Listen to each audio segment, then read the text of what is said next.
we got to be skilled at tracking trends. We got to be watching what's going on out there in terms of consumer sentiment, in terms of the dynamic of the marketplace. And as we spot the trends, identify the trends, then we must become skilled at tracking the trends and then strategizing as a result of the trends so that we can capitalize on them rather than become victims of them. Great entrepreneurial thinkers are really good at trend tracking. They have an alertness factor about what's going on in their market and in the national market. And they keep a good handle on that. Let me tell you one of the trends that's going on that I had a lot of fun tracking. At U.S. Learning, we created a model called The Evolution of Selling.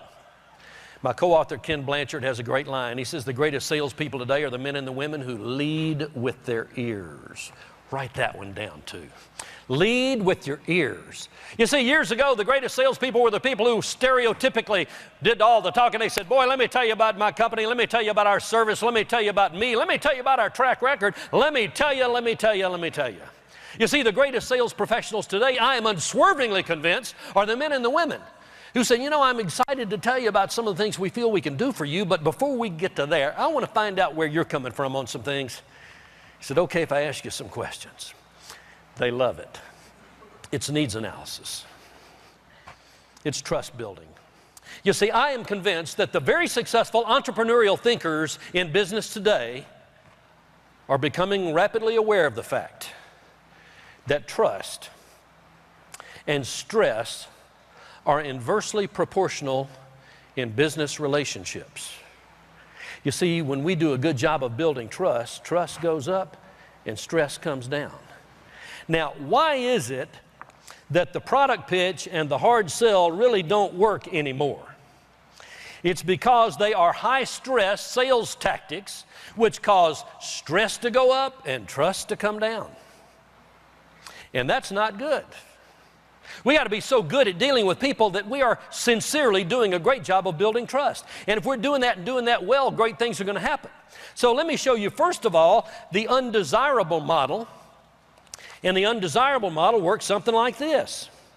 Trust is low, stress is very high. Maybe there's some pressure in the means or method of our presentation. It's not working well. Stress goes up. Now, when trust is low and stress is high in a relationship, guess what happens?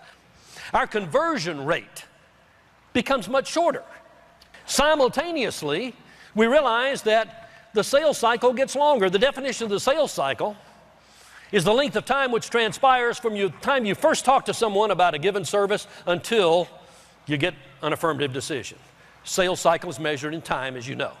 The greatest salespeople on the planet, have you ever thought about it? The best salespeople are the men and the women who just seem to magically possess an inherent ability to compress more achievement and thus more income into a given measurable time frame.